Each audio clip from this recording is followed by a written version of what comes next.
HRTC के director Sujit परमोरी ने केंद्र सरकार के जातीय जनगणना के निर्णय का स्वागत किया है। बकायदा सोमवार को जिला मुख्यालय चंबा में सर्किट हाउस चंबा में उन्होंने प्रेस वार्ता करके अपनी बात प्रमुखता से रखी। उन्होंने इस मामले में काफी हद तक कांग्रेस के राष्ट्रीय नेता राहुल गांधी को भी श्रेय दिया।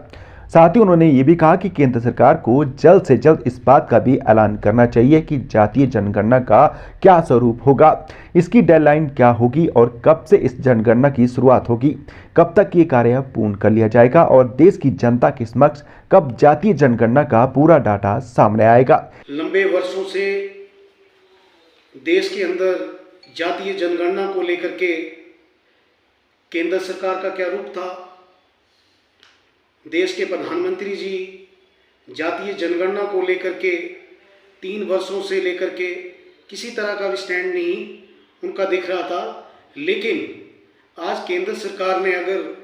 जातीय जनगणना की घोषणा की है, उसके लिए हम सभी लोग तहे दिल से उनका आभार व्यक्त करते हैं और धन्यवाद करते हैं। लेकिन देश की जनता जानती है, देश का दलित, गरीब, आदिवासी, ओबीसी समाज का हर तबका जानता है कि पिछले 3 वर्षों से जातीय जनगणना की आवाज़ चाहे सड़क से लेकर के संसद तक की बात हो, हमारे आदरणीय नेता जो न्याय योद्धा हैं, जहाँ पर अन्याय की बात होती है, अधिकारों के हनन की बात होती है, आदरणीय राहुल गांधी जी देश के उस तबके के साथ खड़ा होते हैं जहाँ पर उनकी आवाज़ को दबाने की कोशिश होती है। राहुल जी ने भारत जोड़ो यात्रा पूरे देश में की और लगभग 4000 किलोमीटर पैदल चल करके एक जनसंवाद किया। उस जनसंवाद में जातीय जनगणना को लेकर के, बेरोजगारों की आवाज़ को लेकर के, युवाओं की आवाज़ को लेकर के जनसंवाद किया और आज केंद्र सरकार को उनके इस दबाव के सामने झुकना पड़ा है और हम उसका स्वागत करते हैं कि जातीय जनगणना देश में हो रही है। आप सभी को बताना चाहते हैं कि जब संसद भवन में या राज्यों में किसी तरह का डिबेट होता था तो भारतीय जनता पार्टी के जितने भी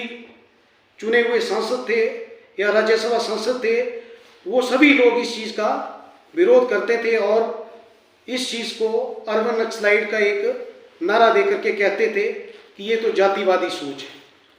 साथियों, आप सभी जानते हैं कि राहुल जी का मानना है कि देश की जनगणना में एक तरह का पूरा एक्सरे किया जाए, सीटी स्कैन हो कि इस देश में कितने आदिवासी हैं, कितने दलित हैं, कितने ओबीसी हैं, व कितने स्वर्ण गरीब हैं, कितने शिक्षित हैं, कितने लोग हैं जो बीपीएल में हैं। इस तरह का पूरा फॉर्मेट तैयार करके राहुल जी की सोच है कि देश का एक प्रभावी डाटा जो है वो सरकार जो है पब्लिक के सामने और देश के सामने लाए, ताकि आने वाले समय में प्रभावी योजना जनहित में आदिवासियों के लिए, मजदूरों के लिए, किसानों के लिए, गरीबों के लिए, एससी के लिए, ओबीसीज के लिए, व जो स्वर्ण लोग हैं, जो उसमें बहुत सारे लोग गरीब हैं, उनके लिए प्रभावी योजना बनाई जाए। उस योजना में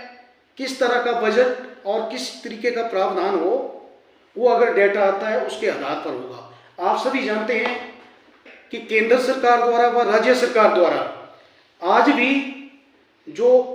एससी, एसटी, ओबीसी या माइनॉरिटी हैं उनके लिए बहुत सारी स्कीमें जो है लागू की गई। चाहे एससी कंपोनेंट प्लान की बात हो, चाहे ट्राइबल एरिया सब प्लान की बात हो, चाहे बात करूं मैं बैकवर्ड एरिया सब प्लान की। लेकिन बहुत लंबे समय से देश में कितने आदिवासी हैं, कितने एससी हैं, कितने ओबीसी हैं या कितने गरीब लोग हैं, उसका प्रभावी डाटा ना होने के कारण आज जो है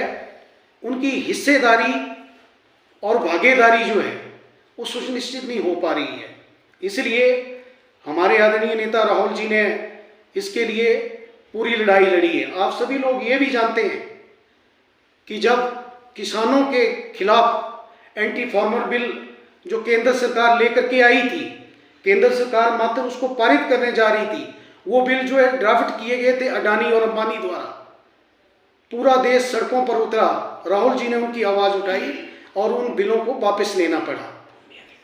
भूमि अधिग्रहण बिल की बात कर रहा हूँ। साथ में ही जब कोविड की बात आई, राहुल जी ने पूरे देश को आगाह किया कि बहुत बड़ा एक इस तरीके का देश की बाउंड्रियों को सील करना चाहिए और इसके लिए पहले से इंतजाम करना चाहिए। केंद्र सरकार ने नहीं माना, हालात सभी ने देखे। चाहे बात नोटबंदी की थी, आज देश की जनता ने ये माना है कि राहुल जी ने जनता से संवाद करके और जनता के बीच जा करके इस लड़ाई को लड़ा है। और निश्चित तौर पर हम केंद्र सरकार से ये मांग करना चाहते हैं कि आपका निर्णय ये स्वागत योग्य है। चाहे आपने